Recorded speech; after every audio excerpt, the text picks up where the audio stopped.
Je vous salue tous dans le beau et précieux nom de notre Seigneur Jésus-Christ. Et ce matin, sans plus tarder, ouvrons nos Bibles dans le livre de 2 Rois, au chapitre 2 Rois, au chapitre 3. 2 Rois, chapitre 3. Nous allons lire les 25 premiers versets. Amen. 2 Rois, chapitre 3, depuis le verset 1 jusqu'au verset 25.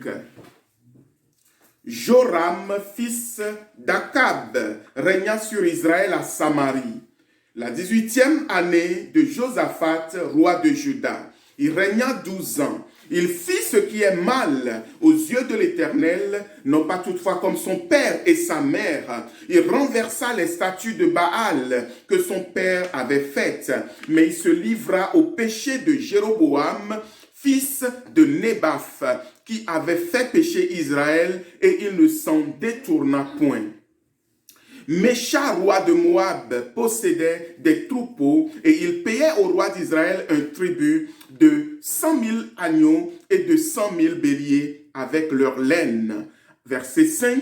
À la mort d'Akab, le roi de Moab se révolta contre le roi d'Israël, et le roi Joram sortit alors de Samarie et passa en revue tout Israël. Il se mit en marche et il fit dire à Josaphat, roi de Juda: le roi de Moab s'est révolté contre moi. Veux-tu venir avec moi attaquer Moab? Josaphat répondit: j'irai, moi comme toi, mon peuple comme ton peuple, mes chevaux comme tes chevaux. Et il dit: par quel chemin monterons-nous? Joram dit: par le chemin du désert d'Odom. Le roi d'Israël, le roi de Juda et le roi d'Édom partirent. Donc ils sont trois, n'est-ce pas? Et après une marche de 7 jours, ils manquèrent d'eau pour l'armée, et pour les bêtes qui la suivaient. Alors le roi d'Israël dit: hélas, l'Éternel a appelé ces 3 rois pour les livrer entre les mains de Moab. Mais Josaphat dit: n'y a-t-il pas ici aucun prophète de l'Éternel par qui nous puissions consulter l'Éternel? L'un des serviteurs du roi d'Israël répondit: il y a ici Élisée, fils de Shaphat, qui versait l'eau sur les mains d'Élie. Et Josaphat dit: la parole de l'Éternel est avec lui. Le roi d'Israël, Josaphat et le roi d'Édom descendirent auprès de lui. Donc ils descendirent auprès d'Élisée. Élisée dit au roi d'Israël: qu'y a-t-il entre moi et toi? Va vers les prophètes de ton père et vers les prophètes de ta mère. Et le roi d'Israël lui dit: non, car l'Éternel a appelé ces 3 rois pour les livrer entre les mains de Moab. Élisée dit: l'Éternel des armées dont je suis le serviteur est vivant. Si je n'avais égard à Josaphat, roi de Juda, je ne ferais aucune attention à toi et je ne te regarderai pas. Maintenant, amenez-moi un joueur de harpe. Et comme le joueur de harpe jouait, la main de l'Éternel fut sur Élisée, et il dit: ainsi parle l'Éternel, faites dans cette vallée des fosses. Oui, des fosses. Verset 17. Car ainsi parle l'Éternel: vous n'apercevrez point de vent et vous ne verrez point de pluie. Et cette vallée se remplira d'eau et vous boirez, vous, vos troupeaux et votre bétail. Mais c'en est peu de choses aux yeux de l'Éternel. Il livrera Moab entre vos mains. Vous frapperez toutes les villes fortes et toutes les villes d'élite. Vous abattrez tous les bons arbres. Vous boucherez toutes les sources d'eau et vous ruinerez avec des pierres tous les meilleurs champs. Verset 20. Or, le matin, au moment de la présentation de l'offrande, voici l'eau arriva du chemin d'Édom et le pays fut rempli d'eau. Cependant, tous les Moabites, ayant aperçu que les rois montaient pour les attaquer, on convoqua tous ceux en âge de porter les armes et même au-dessus, et ils se tinrent sur la frontière. Ils se levèrent de bon matin, et quand le soleil brilla sur les eaux, les Moabites virent en face d'eux les eaux rouges comme du sang. Ils dirent: c'est du sang. les rois ont tiré l'épée entre eux. Ils se sont frappés les uns les autres, maintenant Moabites, au pillage.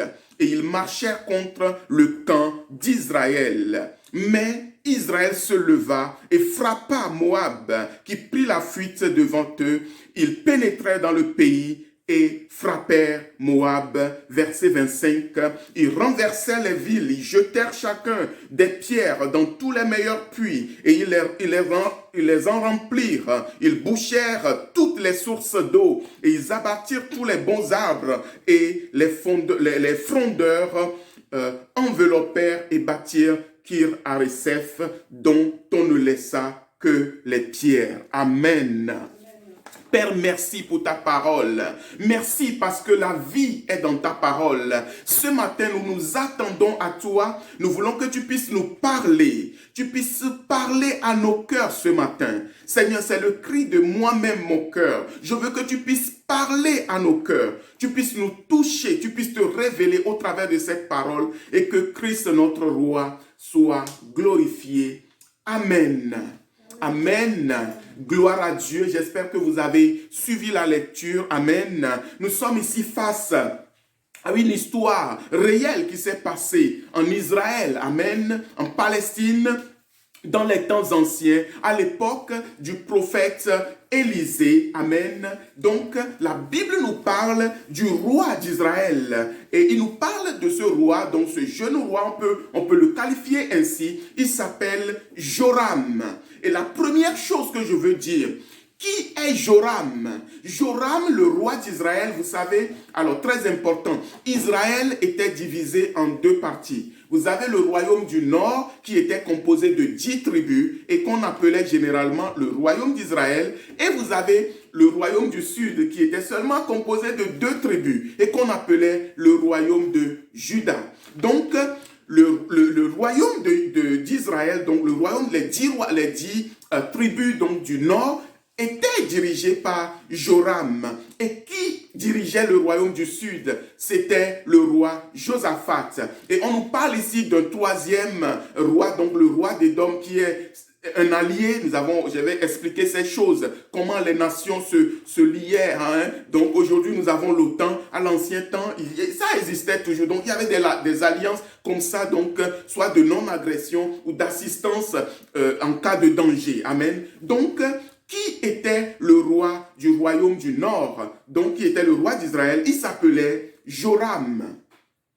Et qui était Joram? Joram est le fils de monsieur Akab, l'ancien roi d'Israël. Et Joram est le fils de madame Jézabel. Et si vous connaissez les plus belles histoires de la Bible, vous ne pouvez pas ignorer qui est Jézabel. Vous ne pouvez pas ignorer qui était Akab. Akab et Jézabel étaient vraiment un couple royal odieux, un couple qui ne craignait pas l'Éternel. Akab et sa femme ont tué tous les prophètes en Israël. Et si vous lisez 1 roi vers le chapitre 17-18, vous verrez que au chapitre 18, Élie était là à cette époque.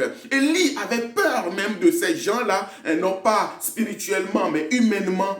Vraiment, Jézabel faisait peur. Amen. Et donc, Jézabel et son mari, c'était des gens qui ne craignaient pas Dieu. Et deuxièmement, ils ont fait établir l'adoration des Baals, c'est-à-dire l'adoration des faux dieux. Donc, c'est à l'époque de Akab que la doctrine de Baal, les divinités de Baal, les idoles de Baal, les faux prophètes ont rempli Israël, en tout cas du côté du royaume du nord. J'espère que vous me suivez. Alors, vous voyez, c'est ce couple mythique qui a fait un enfant et qui s'appelle Joram et qui a pris le règne après la mort de son père. Et Joram aussi, bien que la Bible dit qu'il a fait détruire quelques idoles de Baal, mais lui aussi ne craignait pas l'Éternel. Lui aussi ne marchait pas, amen, selon les voies de l'Éternel. Et à cause de l'infidélité de ce jeune roi, qu'est-ce qui va se passer? À cause du manque d'obéissance, de la crainte de Dieu, de ce jeune roi et des actes, je pense que son père et sa mère, eux aussi, avaient posé en arrière. Qu'est-ce qui va se passer? Le royaume de Moab, donc les Moabites, était soumis au royaume d'Israël. Suivez-moi très bien. Moab était soumis à Israël, mais du jour au lendemain, Moab se révolta. Moab payait des impôts, payait des taxes pour le royaume d'Israël, donc pour le royaume du Nord. Moab payait des milliers de brebis, des milliers de bœufs, amen, des milliers de tonnes de laine. Il payait plein d'autres tribus au royaume du Nord parce qu'il leur était assujetti. Alors, du jour au lendemain, Moab se révolte.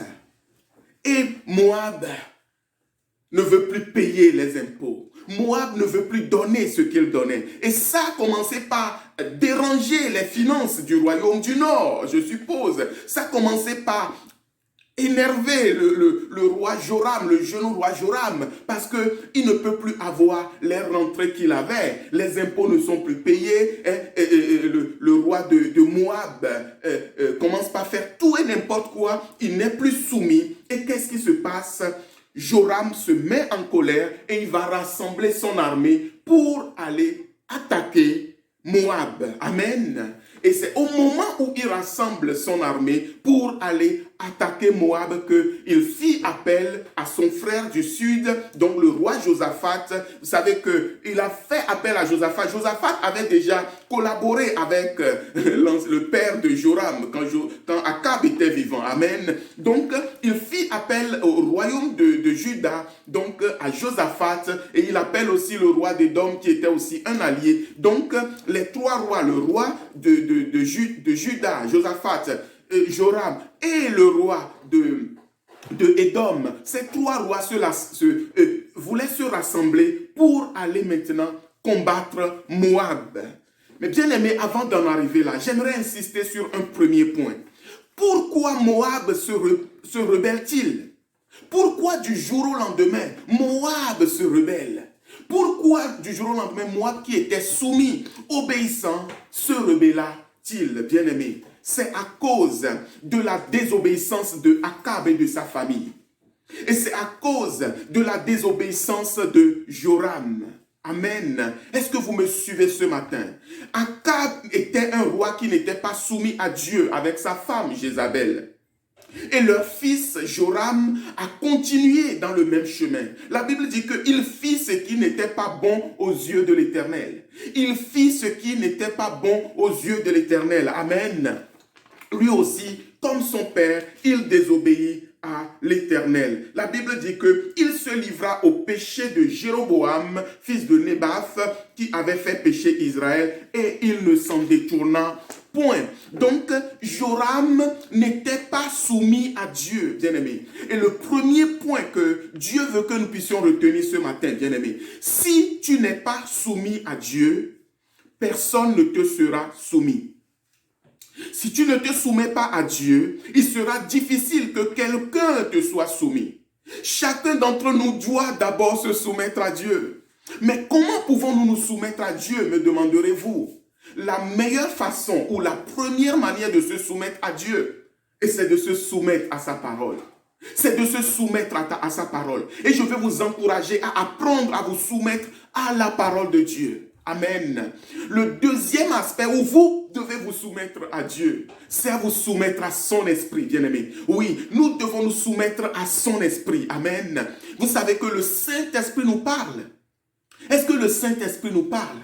Est-ce que le Saint-Esprit te parle? Amen. Nous nous soumettons à sa parole, nous nous soumettons à son esprit. Et quand le Saint-Esprit vient nous parler, bien-aimé, nous devons faire l'effort de nous soumettre au Saint-Esprit. Mais si nous nous rebellons contre le Saint-Esprit, bien-aimé, nous n'aurons pas de victoire sur nos ennemis. Nous n'aurons pas de victoire quand l'ennemi viendra pour nous attaquer ou pour chercher à nous nuire, bien-aimé. Nous ne pouvons pas avoir la victoire. Amen. Nous devons, bien-aimés, nous soumettre, amen, à Dieu au travers de sa parole, à Dieu au travers de son esprit. Et troisièmement, nous devons aussi vraiment écouter les serviteurs de Dieu. J'en parlerai plus loin tout à l'heure. Amen. Nous devons aussi écouter les serviteurs de Dieu. Peut-être si le terme vous soumettre aux serviteurs de Dieu vous paraît très fort à cause de différentes choses. J'aimerais juste peut-être écouter les serviteurs serviteur de Dieu, si un serviteur de Dieu te parle selon la parole de Dieu ou conduit par le Saint-Esprit, fais ce qu'il te dit. Amen. Quand tu vois que c'est Dieu qui te parle au travers, parce que Dieu nous parle tantôt d'une manière, tantôt d'une autre. Il peut parler au travers d'un frère, il peut te parler au travers d'une sœur, amen. Il peut te parler au travers de ses serviteurs, amen. Apprenons à nous soumettre à Dieu, amen. C'est très, très, très important, amen. Alors, dans le livre de Jacques, chapitre 4, au verset 7, amen, Jacques 4, 7, ce verset, nous le citons souvent. Qu'est-ce que nous disons? Nous disons souvent, résistez au diable et il fuira loin de vous. Mais ce verset ne commence pas par résister au diable. Qu'est-ce que Jacques 4, verset 7 nous dit? Jacques 4, 7, il nous dit, soumettez-vous donc à Dieu. Soumettez-vous donc à Dieu. Ensuite, résistez au diable. Ensuite, il fuira loin de vous. Qu'est-ce que ça veut dire, bien-aimé? Si tu n'es pas soumis à Dieu, tu ne peux pas résister au diable. Si nous ne nous soumettons pas d'abord à Dieu, nous ne pouvons pas résister au diable. C'est-à-dire que ton bras de fer avec Satan ne va pas marcher. Satan va t'écrabouiller le bras. Il va te briser le bras. Il va te briser, il va te détruire. La Bible dit qu'il vient pour égorger, détruire, tuer, amen, voler, égorger. Donc, Satan, c'est un spécialiste, c'est un destructeur. Je ne vais pas le glorifier ce matin. Amen. Je veux glorifier mon Dieu. Donc, si nous nous soumettons à Dieu, alors nous pouvons résister au diable. Il dit, soumettez-vous donc à Dieu, résistez au diable, alors il fuira l'un de vous. Amen. C'est très, très, très important. Et je vais vous donner un petit exemple. C'est dans Matthieu 8. Vous notez Matthieu 8. Dans Matthieu 8, vous voyez l'histoire de ce centenier, un Romain, qui est venu voir le Seigneur Jésus pour lui demander la guérison pour son serviteur ou pour sa fille, je ne sais plus. Et le centenier, quand il est venu, c'est pour son serviteur, quand il est venu, il a vu Jésus. Jésus voulait se rendre dans sa maison. Mais cet homme va livrer un secret. Amen. Il va nous livrer un secret dans de la soumission. Il a dit à Jésus que, en fait, vous n'avez pas besoin de vous déplacer jusque dans ma maison. Pourquoi? Parce que moi-même, j'ai des supérieurs auxquels je suis soumis. Et j'ai des serviteurs en dessous de moi qui me sont soumis. Amen. Bien aimé, vous savez, ce que je suis en train de dire là, c'est extrêmement important. Ne passez pas à côté de votre vie. Tu peux juste passer à côté de toute ta vie si tu n'appliques pas ces règles. Le centenier, un militaire. Parce que dans l'armée, c'est de l'ordre. Dans l'armée, chacun ne fait pas comme il veut, bien-aimé. Il dit que j'ai des supérieurs auxquels je suis soumis. J'ai aussi des serviteurs qui me sont soumis. Je dis à l'un, va, il va. Je dis à l'autre, viens, il vient. Fais ceci, fais cela, il le fait. Il dit Jésus, dis seulement un mot. Amen. Cet homme est en train de nous révéler que si nous sommes soumis à Dieu, nous pouvons résister au diable. Le problème des chrétiens aujourd'hui, c'est que nous ne voulons pas vraiment nous soumettre à Dieu. Nous avons du mal à nous soumettre à Dieu. Nous avons du mal, bien-aimés, à laisser Dieu vraiment nous instruire, nous enseigner, nous façonner, nous changer, nous corriger, nous reprendre, nous modeler. Nous avons du mal. Nous ne sommes même plus soumis au Saint-Esprit. C'est vrai, si nous ne sommes pas soumis à Dieu, nous ne sommes pas soumis au Saint-Esprit. Le Saint-Esprit va te parler dans ton cœur. Je dis toujours une chose. Quand quelqu'un, pendant le jour, tu peux ouvrir ta bouche et dire tout ce que tu veux. Mais il y a une chose. La nuit, quand tu es couché sur ta couche, ta conscience va te parler. Ton cœur va te parler. Et Dieu nous parle au travers de son esprit calmement. Pas dans le bruit. Des fois, ce n'est pas dans le bruit. Calmement. Le Saint-Esprit nous parle. Et là, nous ne pouvons pas nous dérober, bien-aimés. Et là, nous ne devons pas chercher à nous dérober. Nous devons nous soumettre à Dieu. Amen. Et là, Satan nous allons pouvoir lui résister. Et Satan va fuir. Amen. Deuxième point qui est très, très important à noter. Donc, le premier point, c'est la soumission. Amen. Le deuxième point, c'est que dès que le problème est arrivé, la Bible dit qu'au bout de 7 jours de marche, il n'avait plus d'eau. Ces 3 rois, donc Joram avec sa clique, il n'y avait plus d'eau. Il n'y avait plus d'eau. Bien-aimé, l'eau c'est la vie, nous dit-on, n'est-ce pas? L'eau c'est très important. Et dans toute la Bible, vous allez voir que beaucoup de miracles ont rapport avec de l'eau. Beaucoup de de miracles dans la Bible ont rapport avec de l'eau. Beaucoup de miracles ont rapport avec de l'eau dans la Bible. Amen. Parce que l'eau, c'est l'image de l'Esprit de Dieu. Amen. Bien aimé, si nous n'avons plus l'Esprit de Dieu, nous sommes morts. L'eau est l'image aussi de la parole de Dieu. Si nous n'avons plus la parole de Dieu, nous sommes morts, bien aimés. Nous avons besoin de l'eau de Dieu. Nous avons besoin de cette eau de vie. Amen. Nous avons besoin de cette eau de vie. Alléluia. Au bout de 7 jours, il n'y avait plus d'eau. Et les soldats commençaient par s'affaiblir. Les bêtes, vous savez, les chevaux qui avaient l'armée. Il y a aussi comment dirais des brebis qui devraient être peut-être tuées pour que les soldats mangent parce que c'est tout un camp. Amen. Et donc, pour le déplacement et pour la nourriture. Donc, même les bêtes n'avaient plus de nourriture. Les soldats étaient devenus faibles parce qu'il n'y avait plus d'eau. Amen. Tu peux avoir à manger, mais si tu n'as plus d'eau, tu es mort. Je dis que tu peux avoir à manger, mais si tu n'as plus d'eau, tu es mort, bien-aimé. Le Saint-Esprit est très, très, très important. C'est pourquoi aujourd'hui, la parole de Dieu, qui est en fait l'image du pain. Beaucoup ont la parole. Nous avons la parole dans la bouche. Nous la méditons, nous la lisons. Je ne sais pas si nous la méditons, mais nous la lisons, nous la consommons tous les jours. Mais bien aimé, si nous n'avons pas l'eau du Saint-Esprit, le Saint-Esprit qui va venir nous abreuver, le Saint-Esprit qui va venir nous aider à digérer cette parole, le Saint-Esprit qui va nous aider à comprendre cette parole, bien aimé, nous n'allons pas gagner cette bataille. Nous allons être faibles.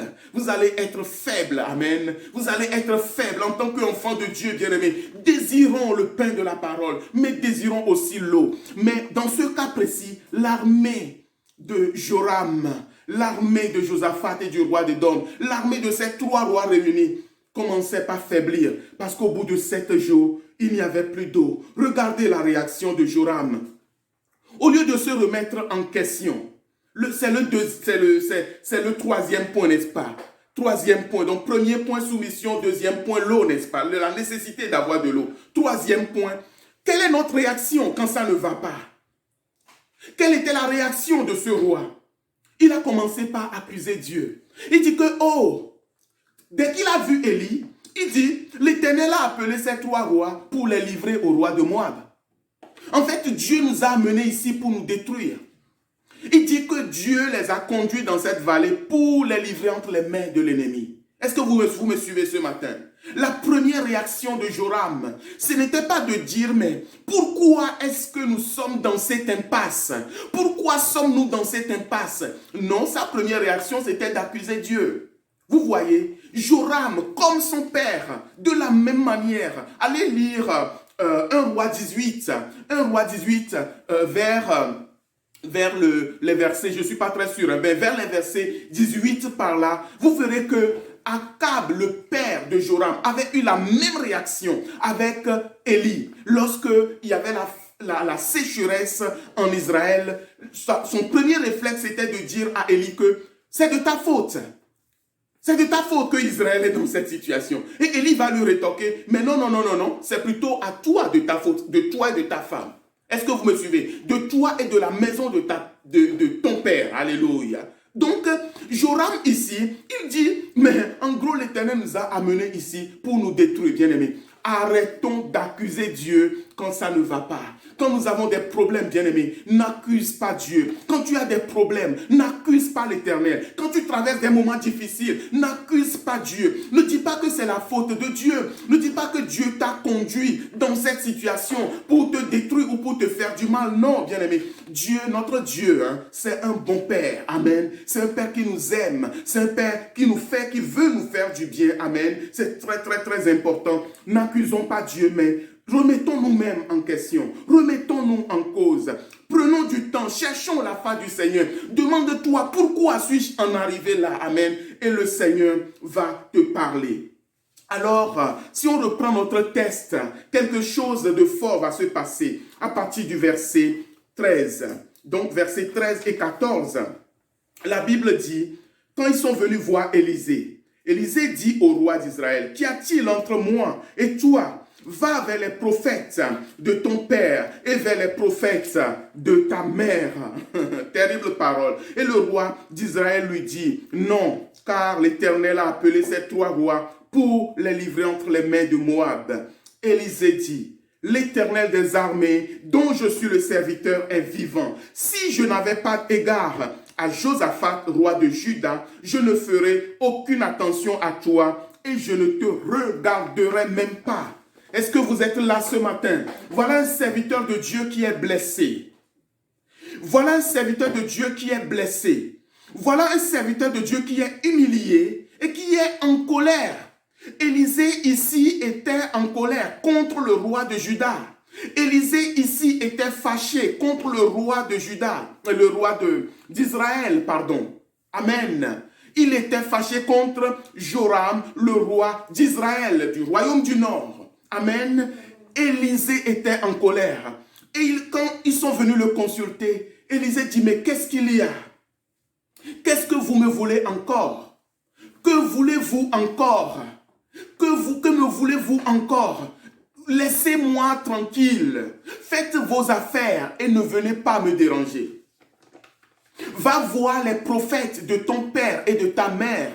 Mais moi, laissez-moi tranquille. C'était ça la réaction d'Élisée. Bien-aimé, qu'est-ce que Dieu veut nous enseigner par là? Qu'est-ce que Dieu veut nous enseigner? Quand nous n'écoutons pas la voix de l'Éternel, quand nous méprisons l'Éternel, bien-aimé, l'Éternel va nous mépriser. Quand nous n'écoutons pas la voix de Dieu, Dieu va nous mépriser. C'est très important cette parole. Moi-même, cette parole me fait trembler. Amen. Et ne méprisons pas les serviteurs de Dieu. Ne méprisons pas les serviteurs de Dieu. Akab et sa femme Jézabel, spécialistes du mépris des serviteurs de Dieu. Ils ne les ont pas seulement méprisés, ils les ont tués, ils les ont humiliés. Akab a tué des centaines de prophètes. Il en a tué. Donc c'était des gens qui étaient méchants. Ils méprisaient l'Éternel. Ils méprisaient le sacrifice de l'Éternel. Amen. Et Joram, son fils, a emboîté le même pas. Quand ils avaient des besoins, ils n'allaient pas consulter l'Éternel. C'est-à-dire qu'il y a des décisions, il faut consulter Dieu, quoi. Amen. Il faut consulter Dieu, il faut chercher Dieu. Nous sommes le temps où les gens ne consultent même plus Dieu au travers de ses serviteurs. Vous savez, le rôle d'un pasteur, écoutez-moi bien ce matin, le rôle d'un serviteur de Dieu devant une église, ce n'est pas seulement de venir prêcher le dimanche, mais c'est aussi être un conseiller pour le peuple. C'est aussi être un conseiller pour l'église. Amen. Les pasteurs ont aussi le rôle de conseiller, d'aider le peuple dans certaines décisions qui sont des décisions difficiles, dans certaines décisions qui ont besoin d'un avis, voilà, d'un avis éclairé. Amen.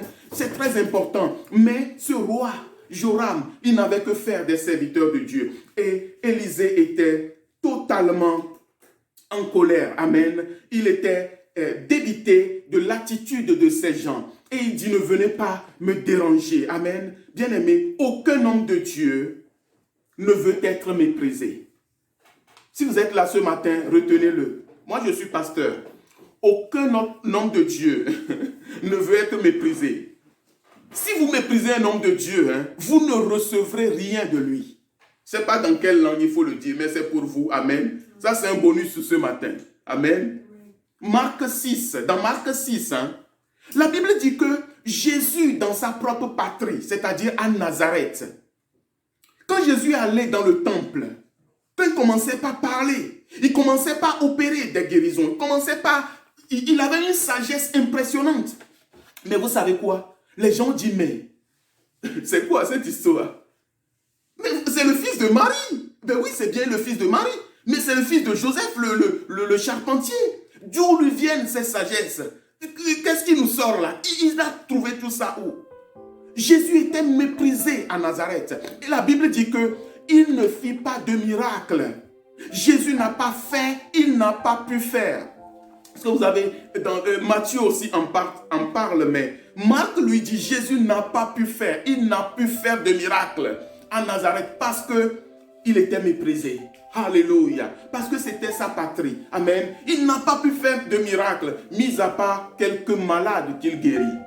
Mis à part quelques malades qu'il guérit. C'est-à-dire que les choses que Dieu veut accomplir, bien-aimés, dans nos vies, ce n'est pas des petites guérisons, quoi. Amen. Les choses que Jésus veut faire au milieu de nous, ce n'est pas quelques petites guérisons. Il y a des guérisons, tu peux aller à l'hôpital, tu vas être guéri, tu peux prendre des médicaments, tu peux être guéri, tu peux être soigné par le médecin. Ça, c'est pas un miracle. Si le miracle de Jésus se résumait à ça, alors il ne sert plus à grande chose. Mais Jésus est capable de faire au-delà. Il est capable de faire au-delà de ce que l'homme peut faire. Qu'est-ce qu'un miracle? Un miracle, c'est ce que l'homme ne peut pas faire, mais que Dieu seul peut faire. Oh, merci Seigneur. Un miracle, c'est ce que l'homme ne peut pas faire, mais que Dieu seul peut faire. Alléluia. Ah, si tu es malade et tu es guéri, ce n'est pas un miracle. C'est juste que Dieu t'a fait une petite grâce. Amen. Il t'a fait grâce, bien sûr. Tu vas lui témoigner toute ta gratitude, toute ta reconnaissance. Mais ce que je veux dire, c'est que si tu as une migraine, tu peux prendre le comprimé et puis ça va passer.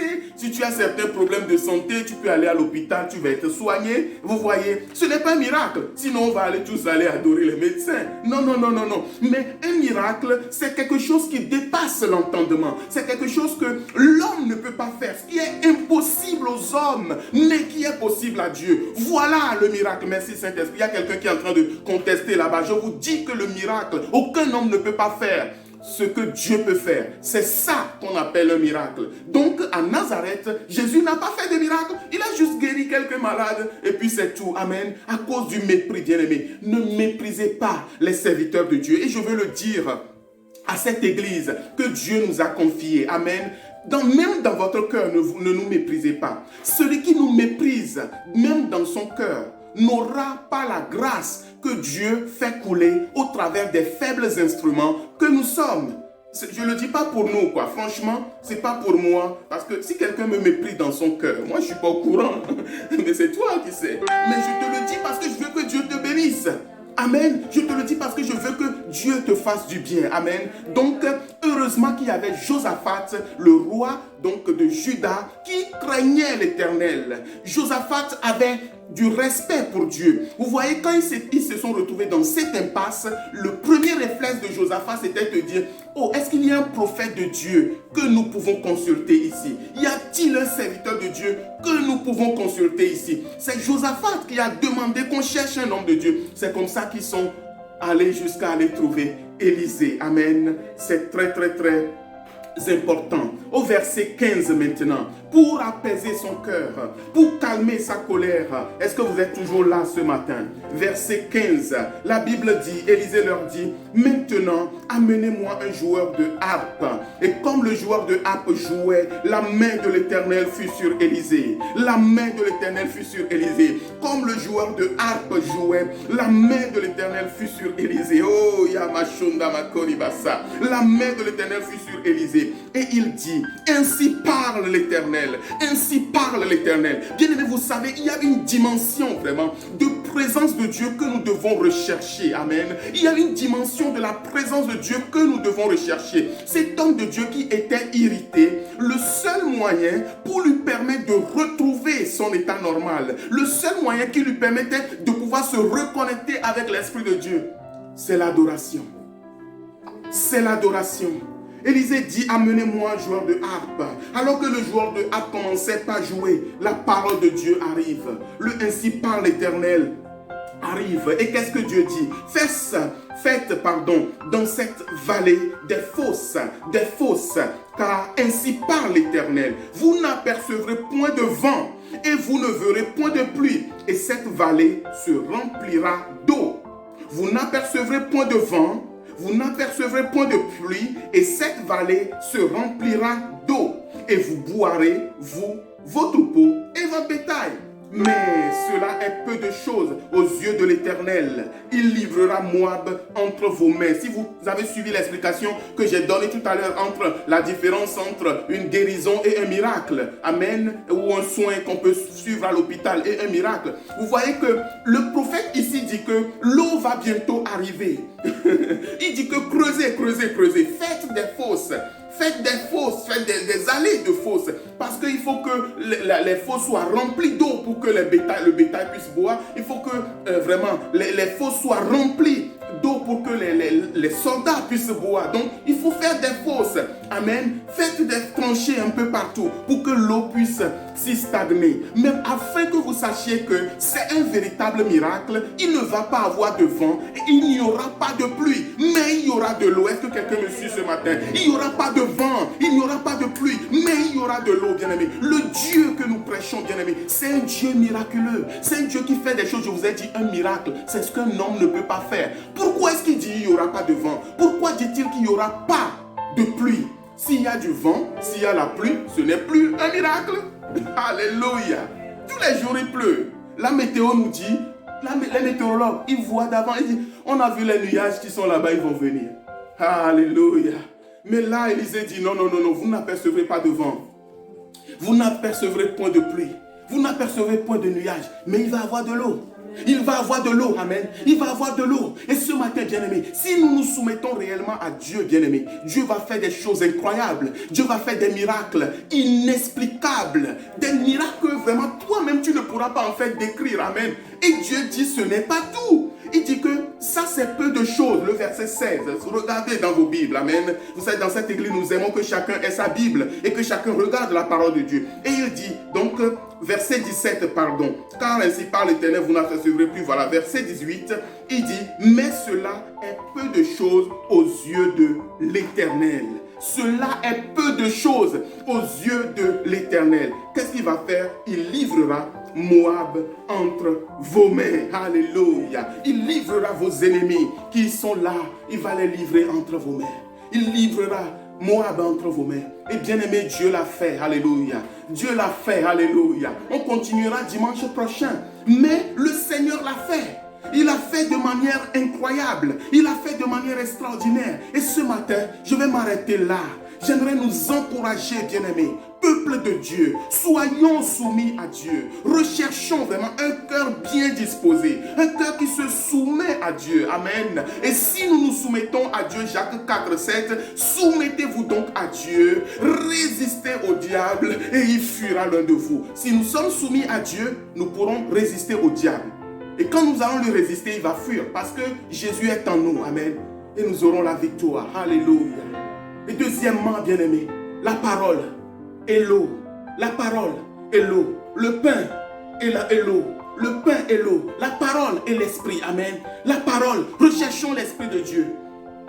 Recherchons l'esprit de Dieu. Ne soyez pas juste là à lire la Bible comme le livre de Voltaire ou je ne sais pas qui. La Bible, ce n'est pas un livre humain. C'est un livre divin. Amen.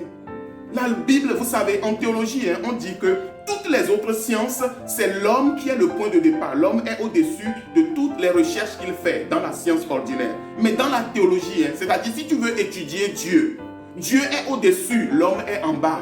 Ça veut dire pour comprendre la Bible, il faut se mettre en dessous et non au-dessus. Si nous nous plaçons au-dessus, tu ne comprendras rien. Tu peux lire, tu peux citer, tu peux proclamer, tu peux dire tout ce que tu veux, mais tu n'auras rien du tout. Et pour pouvoir saisir quelque chose, il faut la parole et il faut l'esprit. Et l'eau, c'est l'image de l'esprit. Amen. Et cette sécheresse qui est là aujourd'hui, qui envahit les églises, qui envahit les familles chrétiennes. Amen. Nous avons besoin de retourner vers le Seigneur. Pour dire, Seigneur, donne-moi de cette eau. J'ai soif. Nous sommes faibles. L'Église qui est l'image, on peut dire que l'image du peuple de Dieu, de l'armée de Dieu sur la terre, a besoin d'être abreuvée de cette eau. Amen. Et ensuite, bien-aimés, ne méprisons pas les serviteurs de Dieu. Amen. Même pas dans notre cœur. Amen. Et soyons réellement à l'écoute. Et le dernier point, c'est le joueur de harpe. Amen. Et pour finir, je vais vous redire, bien-aimés, l'adoration. Alléluia. L'adoration. On va en reparler dimanche prochain. Je vais m'arrêter là ce matin. Amen. Je vais m'arrêter là. Que Dieu vous bénisse abondamment. Dans vos maisons, dans vos familles. Dimanche, soyez nombreux. Invitez des gens. Ne venez pas tout seul. Ou dites à vos amis. Donnez ces contacts à d'autres personnes qui viennent aussi boire de cette bonne eau que le Seigneur nous donne. Amen. Soyez richement bénis et à bientôt.